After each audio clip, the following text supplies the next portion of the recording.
జూబ్లీహిల్స్ ఎలక్షన్లలో ఏ అభ్యర్థి గెలిస్తే బాగుంటుందని మీరు అభిప్రాయపడుతున్నారు? కాంగ్రెస్ అభ్యర్థియా, బీజేపీ అభ్యర్థియా, టీఆర్ఎస్ అభ్యర్థియా, ఎవరైతే బాగుంటుందని? బీఆర్ఎస్ ఎందుకు అనుకుంటున్నారు?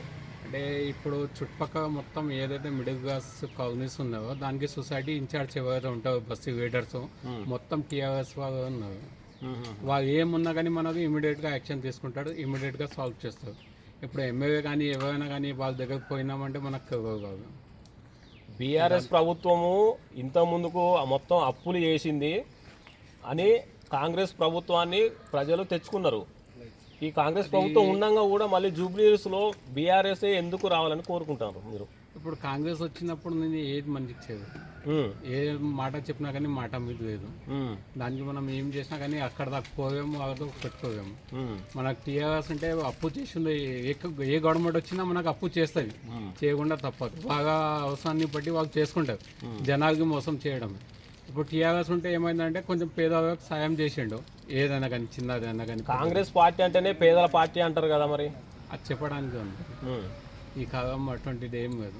మన బస్సుగా ఎవరైతే ఉన్నాడో మనకు వాళ్ళు రెస్పాన్స్ ఇస్తున్నారో లేదా అది చూసుకొని పని చేసుకోవాల్సింది. అంటే మీ ఉద్దేశం బీఆర్ఎస్ గెలితే బాగుంటుంది అంటారు? టీఆర్ఎస్. మరి ఇప్పుడు ఏ ప్రభుత్వం వస్తే మంచిగా ఉంటుంది అనుకుంటారు? తెలంగాణ వస్తే మంచిది. ఇప్పుడు తెలంగాణ ఎందుకు వస్తే మంచిగా ఉంటుంది అనుకుంటారు? ఎందుకు వస్తే రైతు పని చేస్తాడు, పింఛన్ పెంచుతాడు, మంచి చెడ్డ చూస్తాడు, ఆడపిల్లలకు చీరలు ఇస్తాడు, రైకలు ఇస్తాడు, ఆపతి సాపతి ఆదుకుంటాడు. ఆ రూపాయి తిన్నాడో చాలా తిన్నాడో కానీ మాకైతే ఇస్తాడు కదా.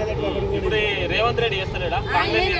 చేస్తూనే ఉంది, అన్ని చేస్తూనే మా రేఖల వెనకెళ్ళి తినకుంటాడు. ఇప్పుడు మీకు జీతాలు వస్తలేవా? ఏం జీతాలు వస్తున్నాయి? సగం పోతాయి, సగం వస్తాయి. అప్పుడు కరెక్ట్గా వచ్చేది. సగం ఎవరు పోతున్నాయి? ఎవరు తింటుండో మాకు తెలుసా? కాంట్రాక్టర్లు తింటుండని మాకు తెలుసా? వాడు తింటున్నాను తెలుసా? మీరు తింటున్నాను తెలుసా? రోడ్డు ఇంటికి వచ్చి లేకపోతే ఇంత దాచి పానిపోతే లేకపోతే లెక్కలేదు.